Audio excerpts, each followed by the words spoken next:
was finally here. The time had come to set off on course for our trip to Cavagnac. After an early start following a few drinks and carpy talk in the bar the night before, we were airport bound to catch the flight on time that David at the lake had set out for us.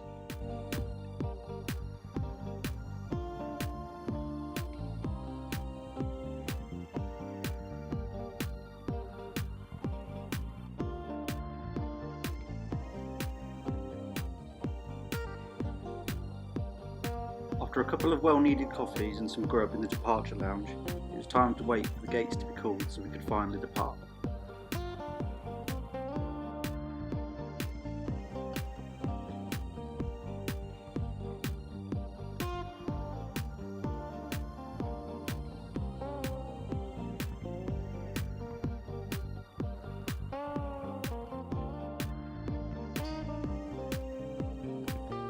After a short flight that soon passed us by, whilst we discussed eagerly of what might be waiting for us in the week ahead, we landed in Toulouse, where we would be picked up for our transfer to the lake.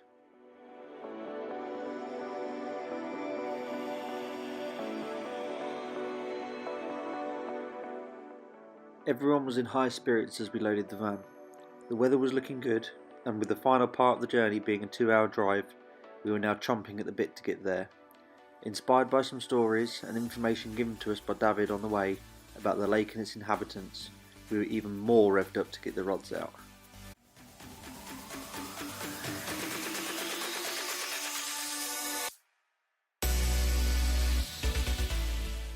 And what a view we was greeted by, an absolute picturesque looking carp lake. At around 50 acres, it had 3 arms, each one astonishing in its own right, with a huge body of water connecting all 3. As we unloaded the van, we couldn't wait to get to the swim and get started.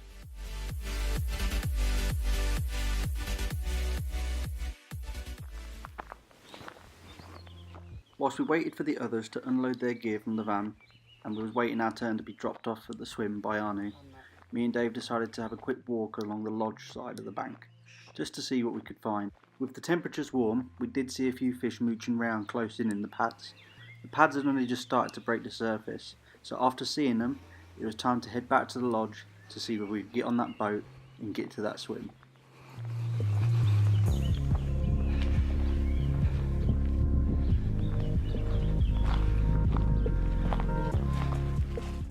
While waiting for the boat to become available, this is the outstanding view that greeted us from the lodge. Panning from left to right, you will see the first arm that leads to a swim called the channel. Then out onto the main body of water littered with beds of pads. This is the centre pin that connects all 3 arms. Off in the distance is the middle arm that leads to a further swim called the chateau, and finally, round to the right and off again into the distance, the 3rd arm that leads to swims known as the fields. It was finally time to load the boat and head off to our swim for the week. We was in a swim called the Sanctuary, known as a swim that fished out into the main body of the lake with an abundance of pads set out in front. There was lots of water to go at, meaning there was lots of options.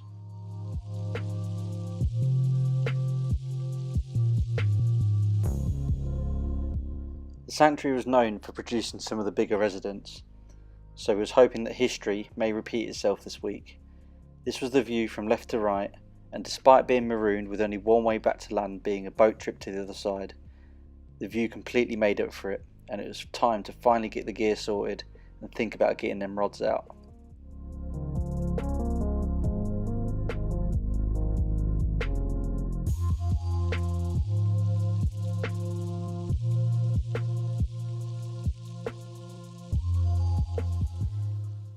First port of call after organising the gear in the shelters and discussing our approach after a much needed cold drink, it was time to get to work and to get the traps set for the first night.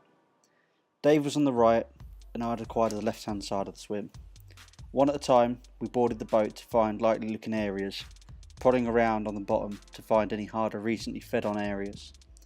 The whole lake is relatively shallow, with the deepest parts out in front of us not being any more than 6.5 foot.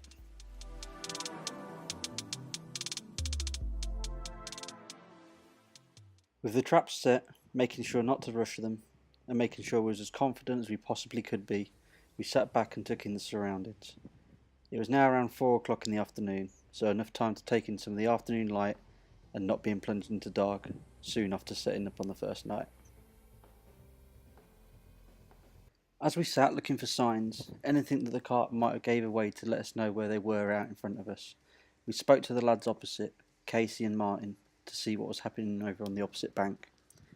As the light was just starting to drop, we didn't believe what was about to happen. With a sudden few indications, Dave's right hand rod was away, and he was into the first Cavagnac carp. The first bite coming only half an hour after that rod was in position. As I scrambled for the camera that was already recording on the tripod, we picked up the battle as it happened.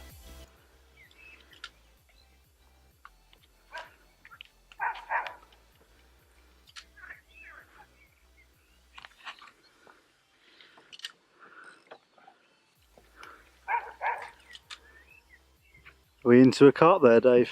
It's only been out half an hour. Well, I managed to make one cup of tea. We've got one already.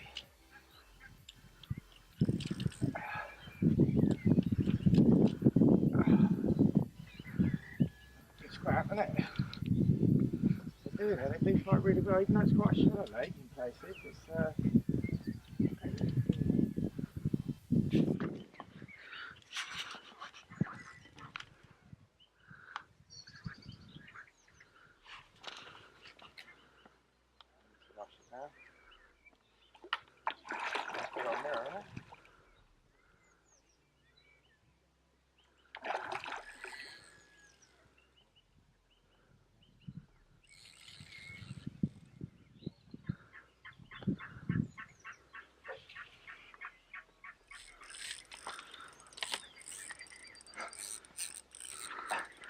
sun down there. Happy days. So what? All that travelling. Minibus here. Train across the skies. Let's just make it all work.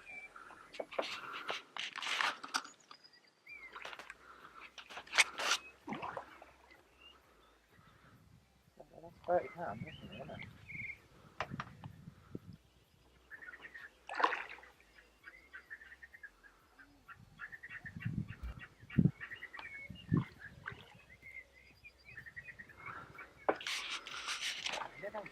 That's weird, isn't it? Go on, son. That's got a single scale on its side, mate. That's got a single scale on its side. Yes!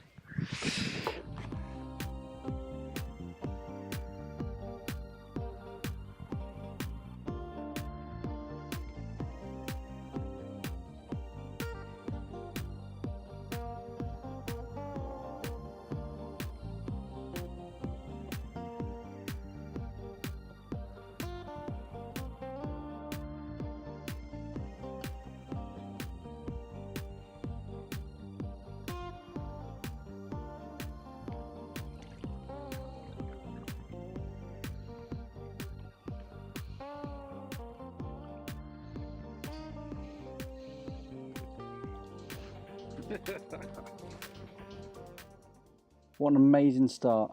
A lovely £34 mirror to kickstart things off. After getting the rod back out onto the spot with just enough bait for another bite, it was time to wind down and settle in for the night ahead. With a couple of brews made and some chat about the venue and what the night and evening might have in store for us, it was time to get our heads down for some much needed kit.